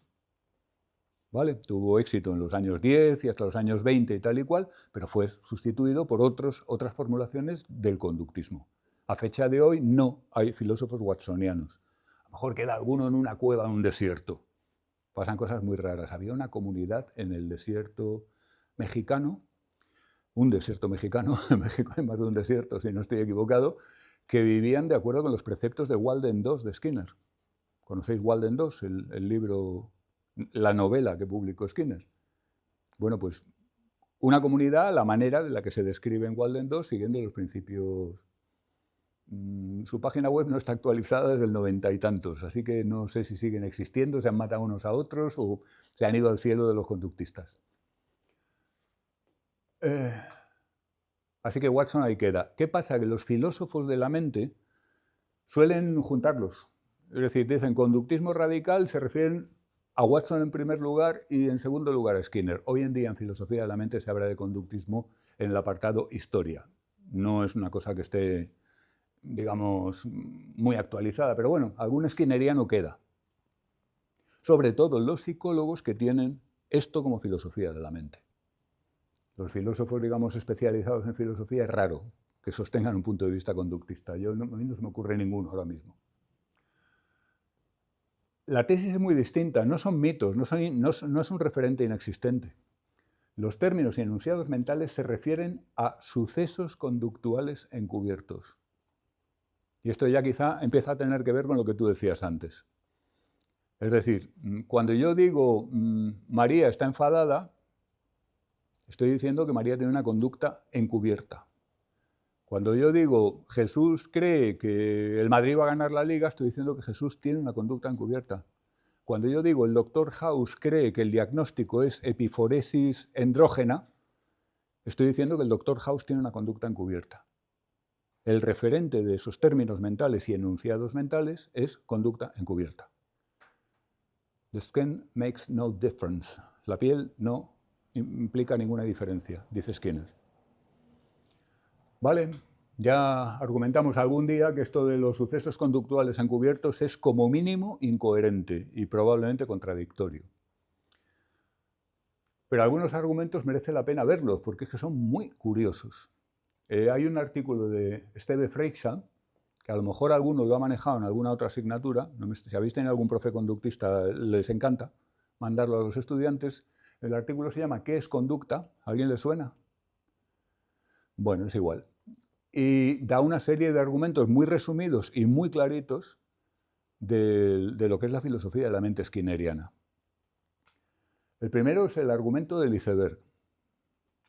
Dicen los conductistas, un iceberg tiene una parte muy grande de su extensión bajo la superficie. Y una parte más pequeña, no importa mucho lo de grande o pequeña, tiene una parte por encima de la superficie. Pero tanto por encima de la superficie como por debajo de la superficie es lo mismo, es agua congelada, es hielo. Entonces la superficie no tiene por qué implicar ninguna diferencia. Del mismo modo, la piel tiene por encima la conducta manifiesta y para adentro la conducta encubierta, que es lo que los paletos llaman pensamiento y razonamiento y todo este tipo de cosas. Los conductistas a veces se ponen muy sobradillos. ¿Qué os parece el argumento? ¿Sí? Bueno, entonces sería necesario definir qué es conducta en todo caso. ¿Cómo? Entonces, para poder entender eso sería necesario definir qué es conducta. Es justo lo que está intentando hacer él en este artículo. El artículo se titula ¿Qué es conducta? Entiendo que conducta, según lo que proponen, es básicamente lo observable, porque no puedo decir como que movimientos ni nada de eso, porque pues dentro de tu mente no tienes movimientos como tal. O no sé si es que implica movimiento físico la conducta o algo así. Entonces, Ahí tocas un punto muy importante, que es ¿cuál es la morfología de una conducta encubierta? Casi no tiene ni sentido. La morfología se refiere a la manera de realizar una conducta. Tú puedes pedir la palabra en clase levantando la mano así o levantando la mano así. O incluso sin exactamente levantar la mano o hacer un gesto. Son morfologías distintas, pero una misma conducta funcional. Vale. Cuando tú piensas, no está claro que Skinner no sé qué, ¿cuál es la morfología de esa conducta? O sea, totalmente. Has hecho un poco de Isabel de Bohemia y le has dado a Skinner donde le duele. Pero, ¿este argumento qué os parece? Hay cosas, efectivamente, bueno, el iceberg, sin duda, por arriba y por abajo de la superficie es lo mismo. Entonces, ¿la conducta por arriba y por abajo de la piel es lo mismo? A mí esto, lo primero que me sugiere es decir, vale, ¿el argumento cuál es? ¿Cuál es el argumento? ¿Qué argumento es esto? Existen cosas en el mundo que son iguales por encima de una superficie que por debajo. Cierto, aceptable. Debo protestar como buceador, porque incluso se ve ahí, un iceberg no es en absoluto igual por arriba que por debajo. Por debajo es más suave, porque la erosión del agua tiene otras propiedades que la erosión y los fenómenos atmosféricos. Está lleno de aristas y de escarchas por encima de la superficie. Pero bueno, es todo agua, ¿de acuerdo? ¿Pero y qué? ¿A alguien se le ha ocurrido que el sistema de mente, conducta o solamente conducta humano es tan simple como una masa amorfa de agua? Entonces, ¿de qué me está usted hablando? Esto no es un argumento ni es nada.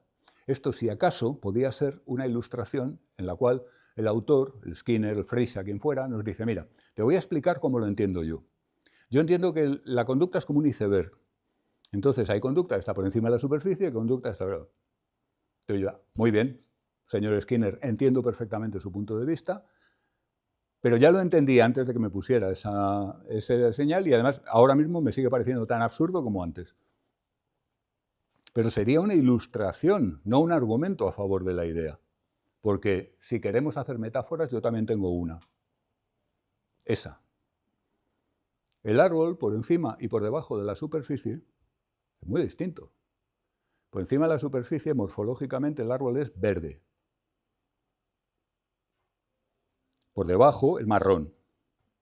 Está ramificado en ambos casos, pero fisiológicamente se acabó. Por arriba hace fotosíntesis. Por abajo no. Por arriba hace reproducción. Flores, frutos. Por debajo hace absorción de agua y nutrientes. Las dos cosas son importantes, pero son completamente distintas. Entonces, perdone usted, pero a su iceberg yo pongo mi árbol, que además es un sistema vivo y complejo. Y que no es igual por arriba que por abajo. Así no me cuente movidas, señor Skinner. ¿Se entiende? Y así todo, el fucking árbol no tiene absolutamente nada que ver con la mente y la conducta. Sigue siendo, como argumento, nada. Simplemente, Skinner dice que hay cosas en el mundo que son iguales por arriba que por abajo, a lo que yo le digo que sí, pero hay cosas en el mundo que no son iguales por arriba que por abajo. ¿Y fucking what? ¿Se entiende? Bueno, pues este argumento se lo toman muy en serio los conductistas a fecha de hoy. Y ya creo que se ve claro que es que no es un argumento, es una ilustración de una idea, que no dice nada a favor de la idea. El argumento del cálculo también es muy salado. Cálculo significa piedrecita. Ya lo sabéis, cálculo renal, que duele muchísimo, por ejemplo. Seguro que conocéis a alguien que lo ha sufrido y solo con mencionárselo se pone pálido. Cálculo es piedrecita. Entonces, claro, dice, esto es, claro, tú crees que estás haciendo operaciones mentales, pero en realidad es como si estuvieras manejando piedrecitas. Vale, te voy a poner delante la ecuación de Schrödinger y me vas a decir cómo se resuelve eso con piedrecitas, majo.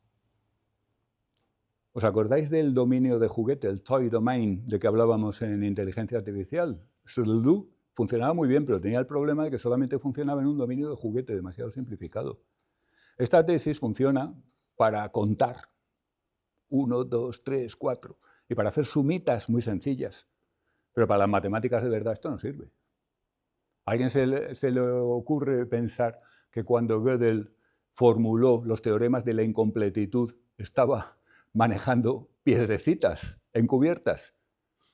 Por favor, un poco de seriedad con el resto de la ciencia. ¿Se entiende? Y el argumento gramatical a mí me encanta. Los verbos se refieren a acciones. Acciones son conductas. Por tanto, los verbos son conductas. Pensar es un verbo, se refiere a una acción, por tanto es una conducta. Ya está. ¿Veis el argumento? Vale, pues ahora espero que Sandra me escriba antes del fin de semana. Espero. ¿Qué acción es esa? Pero es un verbo, ¿no? Sufro con esa idea. ¿Sufrir es conducta? ¿Cómo se hace? Hombre, es una pregunta retórica, pero no es una conducta. Esperar no es una conducta. Temer no es una conducta. Me temo que tenemos Trump para rato. O me temo que tenemos Sánchez para rato. O me temo que tenemos Putin para rato. ¿Qué conducta es ese temer?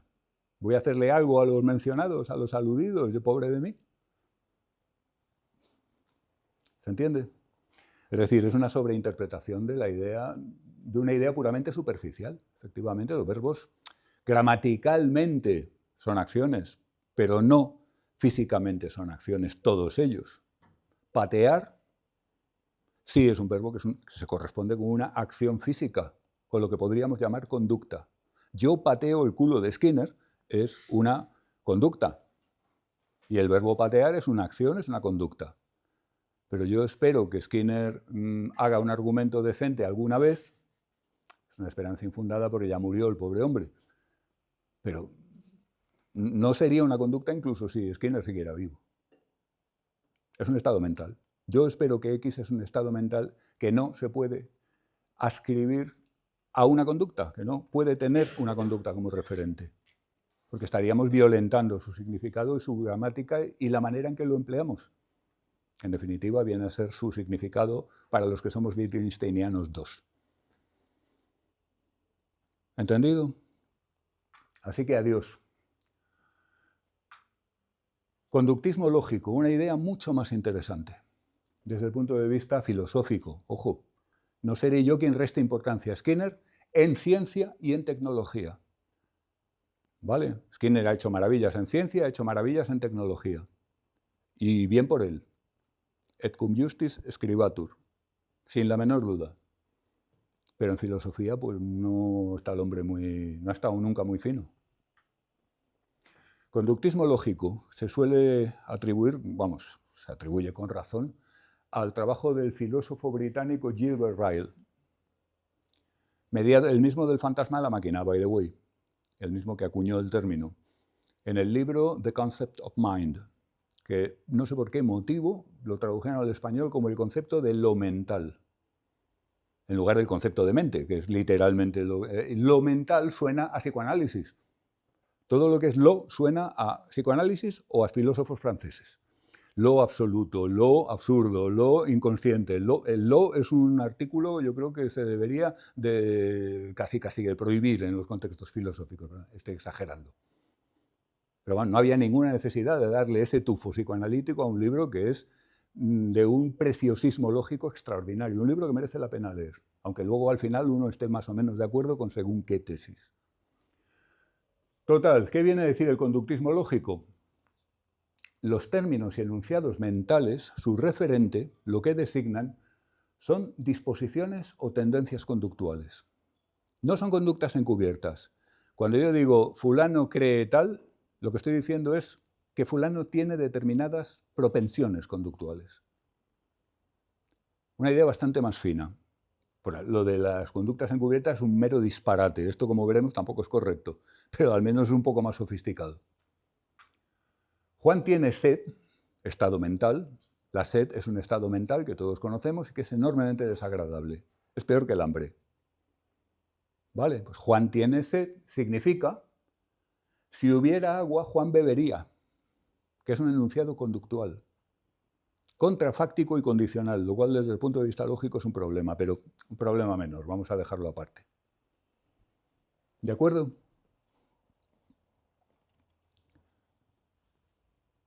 Sara cree que va a llover.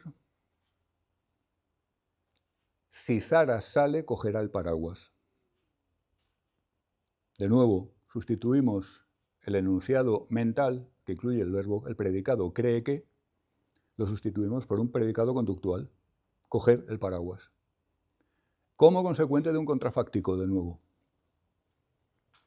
¿Vale? ¿Problema que tiene esto? Muchos sucesos mentales dan lugar a otros sucesos mentales, no a conductas. Muchos términos y enunciados verbales no tienen nada que ver nómicamente, es decir, regularmente, con tendencias de conducta. ¿Se ve?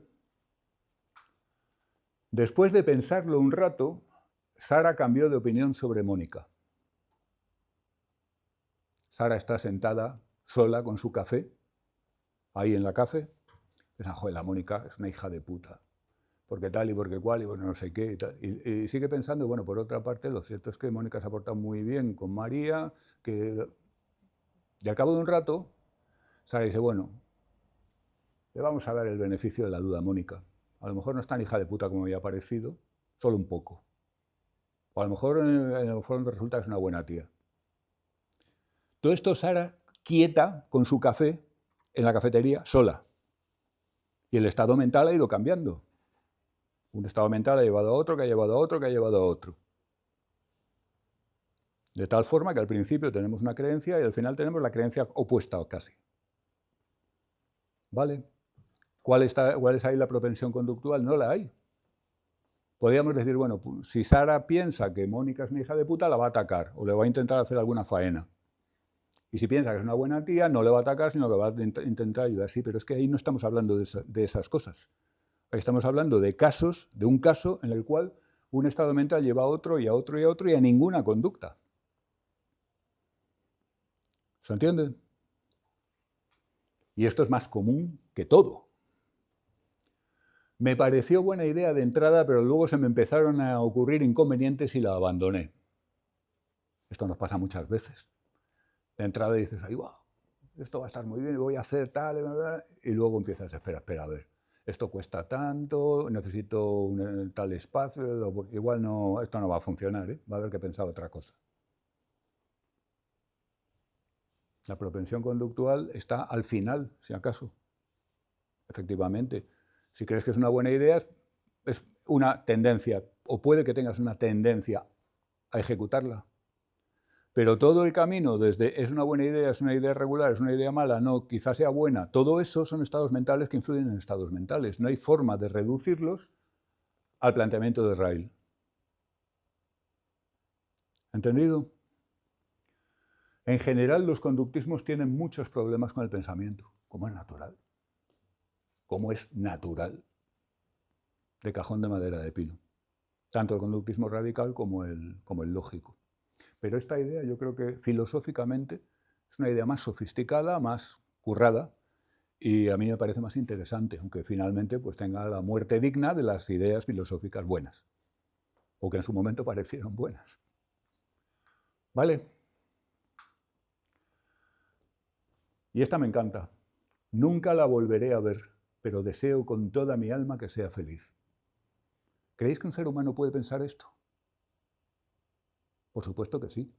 ¿No habéis estado enamorados nunca? ¿Y os han dejado? Ya os ocurrirá, ya veréis qué cosas pasan por ahí dentro, en vuestras propensiones conductuales. Pero aquí no puede haber propensión conductual de ningún tipo porque nunca la volveré a ver. Es decir, no voy a volver a tener interacciones. Ah, bueno, pero el WhatsApp no, vamos a irnos a 1930. ¿Vale? Y alguien podría estar pensando esto y decir, no la voy a volver a ver, pero mi deseo es que sea feliz. ¿Qué propensión conductual hay ahí? Ninguna. Ni la más mínima. Tampoco conducta encubierta, por cierto. ¿Cuál es la conducta encubierta? De desear que alguien sea feliz, por favor. Desear no es una acción. ¿Se entiende?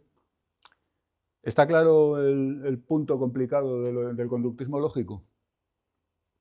No todo enunciado con términos mentales se puede traducir a un enunciado de tendencias conductuales o de propensiones conductuales. Ryle se inspira en propiedades físicas como la maleabilidad, que son, bueno, pues una materia determinada es maleable, y sabemos que es maleable, y no está siendo estirada ni aplanada, pero sabemos que podríamos hacerlo. Sabes que puedes hacerlo con cobre y no con yeso, por ejemplo. Pero es una propiedad potencial o frágil. ¿De acuerdo? Yo te puedo decir, cuidado con esa copa que es frágil, y lo puedo traducir a, si esa copa se cae, se romperá. Frágil es la propensión. Se romperá es la acción. Entonces, desde un punto de vista como el de Ryle, se preferiría la segunda opción, pero en el mundo físico no es problemático, son dos expresiones sinónimas. Cuando introducimos los términos mentales cambia la cosa y no funciona. Porque la mente tiene la propiedad de que los estados mentales van unos tras otros, muchas veces sin conducta que los acompañen y que sea consecuencia de ellos.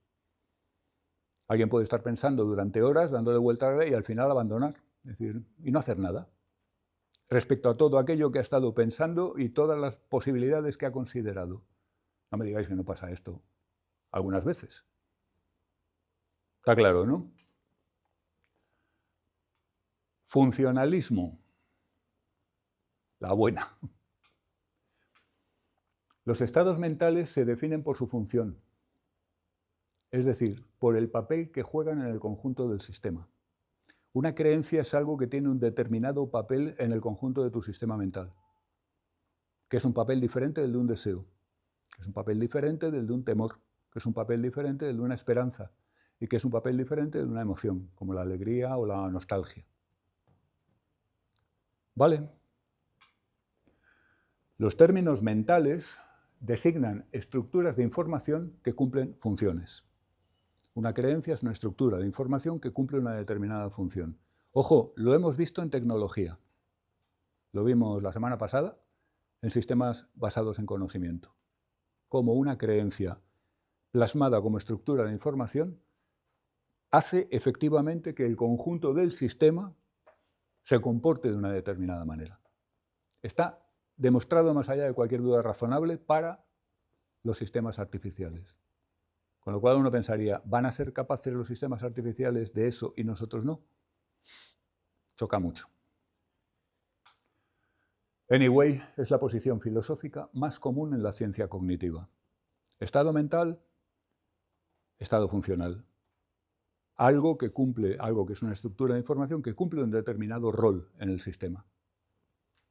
De ahí lo de funcionalista, funcional. Lo de funcional es un término detestable. La polisemia es espantosa. La cantidad de movimientos que se han llamado funcionalismo a lo largo de la historia del pensamiento es incontable. En biología, en filosofía, en psicología, y además ni siquiera coinciden en nada unos con otros. Los clínicos se hacen unos líos enormes con funcional en este sentido, porque, ojo, el conductismo skinneriano también es funcionalista, aunque de otra manera. Entre funcional en el sentido de designar un rol que hace algo en un sistema y funcional en el sentido de ser beneficioso para el paciente. Claro, en medicina también se dice, bueno, pues sufrió muchos traumatismos y tal, pero la mano le quedó funcional. Lo cual quiere decir que la mano le quedó sirviendo para lo que se supone que sirve una mano. Agarrar cosas, etc. Pero claro, eso es completamente distinto de lo que estamos diciendo aquí y de lo que dicen también los conductistas cuando dicen que un estímulo se define funcionalmente como estímulo condicionado. Es decir, no hay una clase física de estímulos que sean los condicionados. Es condicionado porque cumple el papel de elicitar una respuesta condicionada. Y cualquier cosa que cumpla el papel de elicitar una respuesta condicionada es un estímulo condicionado, pero el estímulo condicionado se define por su función. ¿Qué pasa? Que aquí no hablamos de estímulos, aquí hablamos de estructuras de información mucho más complejas que cualquier estímulo. ¿Vale? Ya os acordáis el otro día, teníamos que manejar distintas nociones, las variables, las cláusulas, las reglas, los factores de certeza, en fin, una cosa un tanto complicadilla en comparación con una cadena pavloviana u operante.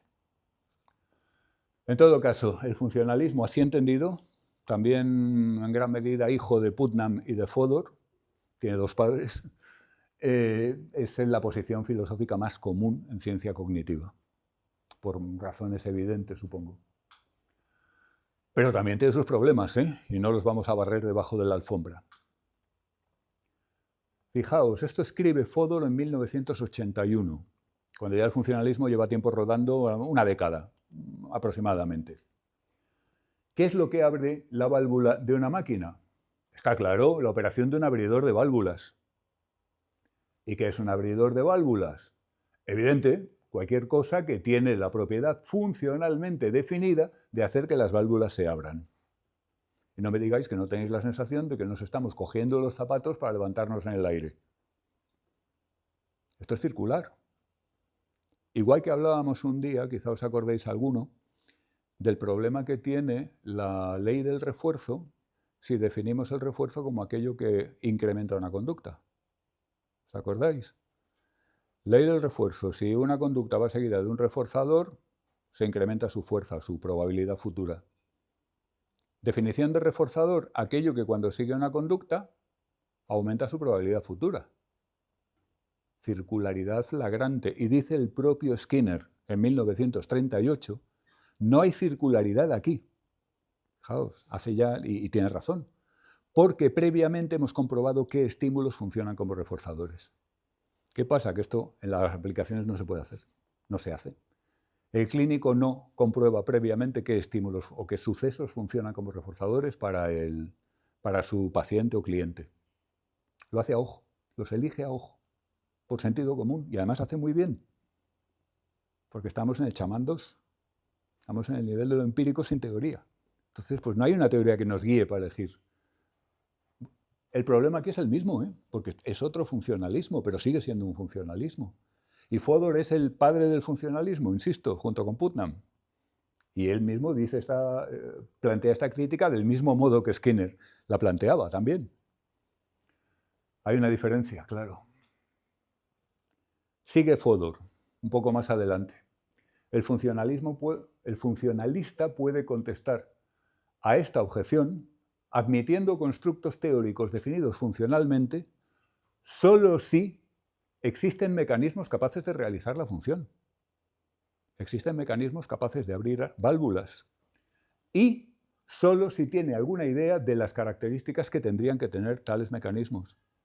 Es decir, yo defino funcionalmente el abridor de válvulas, perfecto, pero yo sé qué mecanismos pueden actuar como abridores de válvulas y cuáles no, y sé cómo funcionan, o tengo alguna idea de cómo podrían funcionar. El problema, en el caso de Skinner, es que nadie sabe cómo funciona un reforzador, en su momento, ni ahora. Es decir, ¿por qué algunas cosas son reforzadores? Para unos sujetos y para otros no, para la mayoría, para solo algunos. ¿Y cómo opera? Todavía, hasta que se cierre el puente entre la definición funcional de la cadena operante y el núcleo accumbens, falta mucho. Hoy falta mucho. Así que no sabemos cómo funciona realmente un reforzador, pero sí sabemos cómo puede funcionar una creencia. Y lo hemos visto en un sistema de inteligencia artificial que funciona. Esto es clave, porque lo único que licita una explicación funcionalista es precisamente esto. Yo uso la explicación funcional y yo te digo, por ejemplo, que Paco se ha dormido porque le hemos dado un sedante. Sedante es un término funcional. Sedante es cualquier cosa que duerme a alguien. Pero claro, si me quedo ahí, estamos en la virtud dormitiva de Molière. ¿Por qué el paciente se ha dormido? ¿Por qué la amapola duerme a la gente? Porque la amapola tiene virtus dormitiva. Que es lo mismo que decir, la amapola duerme a la gente porque duerme a la gente. Un reforzador es un reforzador porque refuerza. ¿Qué pasa? ¿Cómo rompemos eso? ¿Por qué el sedante no es la virtud dormitiva? Pues sabemos la farmacodinámica del sedante. Sabemos que el sedante contiene unas determinadas moléculas que, por ejemplo, son semejantes a moléculas naturales que tienen un papel en el ciclo de sueño-vigilia, y entonces sabemos cómo actúa, sabemos el mecanismo. Y eso es lo que salva a la explicación funcional. La explicación funcional es una notación siempre. Si no tenemos ni idea de cómo podría realizarse algo de forma compatible con el mundo físico, la explicación funcional está flotando en el aire. ¿Qué pasa? La diferencia entre el funcionalismo del conductismo y el funcionalismo de la ciencia cognitiva es que la ciencia cognitiva ha demostrado bastantes maneras en las cuales un sistema físico puede soportar esas funciones. Y a partir de ese momento ya podemos hablar de esas funciones como el referente de nuestros estados mentales, etcétera, pero tenemos la tranquilidad de que las podemos hacer en el mundo físico, que no estamos flotando en el aire. ¿Se entiende? Miller, 1985. Miller, ¿os suena el mágico número 7 más menos 2? Pues el autor, uno de los psicólogos más importantes del siglo XX. Hace 40 años, los psicólogos, o sea, en 1945, los psicólogos interesados en los llamados procesos superiores disponían de escasas herramientas conceptuales con las que trabajar, más allá de los umbrales perceptivos y las cadenas de reflejos condicionados. Hoy podemos hablar con toda seriedad de la organización de la memoria y la estructura de los sistemas inteligentes, temas que habrían sonado a músicas celestiales antes de ser objetivamente instanciados por la tecnología. La tecnología es la que nos salva. Lo dice Miller, que no es de inteligencia artificial, es psicólogo experimental. ¿Lo veis? Una vez que podemos dar una explicación, una account de cómo esa entidad funcional es construida de forma acorde con las leyes de la naturaleza, es cuando esa entidad funcional queda justificada y puede ser utilizada como explicación. Y puede ser utilizada como referente de términos mentales. Si nadie supiera cómo poner una creencia en un sistema artificial, estaríamos en el aire. Y este es el aspecto probablemente más importante de la inteligencia artificial en el contexto de la ciencia cognitiva en cuanto ciencia. La inteligencia artificial son un montón de herramientas muy guay y que nos dan para discutir mucho sobre si nos gustan o no nos gustan los psicólogos que son inteligencias artificiales. Todo eso está muy bien, pero la inteligencia artificial, cuando hemos plasmado en ella sistemas de creencias, literalmente, nos dan la justificación para hacer explicaciones funcionales de las nociones de la mente. ¿Se ve? Sí. Diga usted. ¿Quiere decir que replicando las funciones cerebrales en un sistema... ¿Perdón? O sea, ¿quiere decir que el hecho de poder replicar la función cerebral o función mental en un sistema de información es explicación suficiente para las definiciones funcionales? No digo suficiente. Digo casi necesaria, más bien. Tiene que haber algo de ese estilo para que las explicaciones funcionales sean válidas. Es decir, por ejemplo, en programación habréis visto modelos cognitivos que son cajas y flechas. Seguro que sí, ¿no? Pues eso es nada a menos que sepamos lo que pasa en las cajas. ¿Se entiende? A menos que sepamos qué mecanismo... O sea, eso es una técnica que viene de la informática, y en informática se utiliza para describir, digamos, la estructura macroscópica de un programa. Pero tú no puedes poner una caja con una función que no sabes cómo programar, porque entonces todo el diagrama no sirve de nada. Es decir, si no lo podemos llevar a código ejecutable, no podemos ahorrar el diagrama. En algunos casos, los modelos de la psicología cognitiva, sobre todo la psicología cognitiva experimental, tienen las cajas, pero no sabemos cómo se hace lo de dentro. Yo recuerdo haber visto algunos de estudiante que era, claro, como estaba estudiando programación a la vez, lo veía muy claro. De repente me pone una caja de módulo ejecutivo. ¿Eso cómo se hace, colega? O sea, si tú no sabes cómo construir un módulo ejecutivo con código ejecutable o con engranajes físicos, me da igual, de alguna manera físicamente viable, entonces eso es un fantasma, como el de la máquina de Ryle. Es un desideratum. Nos gustaría que aquí hubiera algo que hiciera tal cosa, pero no sabemos cómo hacerlo. A eso es a lo que me refiero. Es decir, en el momento en que tú tienes un sistema de inteligencia artificial que funciona con creencias y cuya conducta depende del contenido de esas creencias que tiene programadas, pues la noción de creencia funcional adquiere una validez, al menos para ese tipo de sistema. Y el único salto que tenemos que dar es, si funciona en una máquina electrónica, también podría funcionar en una máquina neural. Pero no estamos hablando de un fantasma, estamos hablando de algo que se puede realizar en el mundo natural. Esa es la cosa importante, seguramente. ¿Alguna duda más? ¿Alguna observación? Pues, francamente, lo vamos a dejar aquí. La realización material de los fenómenos mentales definidos funcionalmente es la clave de la verosimilitud. Lo que estábamos diciendo. Una creencia es una estructura de información abstracta, pero realizada en un sustrato físico. Si la podemos realizar en una máquina digital, tenemos razones para pensar que se podría realizar en una máquina neural. De hecho, hace ya mucho tiempo que se descubrió que una red neural artificial de 3 capas es equivalente a una máquina universal de Turing. Es decir, tiene todo el poder computacional de funciones recursivas, todo lo que pueda haber. Todo lo que sabemos cómo manejar. Son completas, computacionalmente hablando. Lo que hace que sea una creencia en vez de una intención, un plan o un deseo, es la función que hace en el sistema. ¿Por qué esta estructura de información es una creencia? Porque actúa como una creencia, guiando el sistema en una dirección o en otra. ¿Por qué decimos que esto es un objetivo, una meta o un deseo? Porque el sistema actúa para tratar de darle valor a esa variable, como veíamos en el caso del sistema basado en conocimiento. Desde luego esto no tiene ningún problema en la interacción entre estados mentales. Unas creencias llevan a otras, esas creencias llevan a deseos, esos deseos llevan a planes, por ejemplo.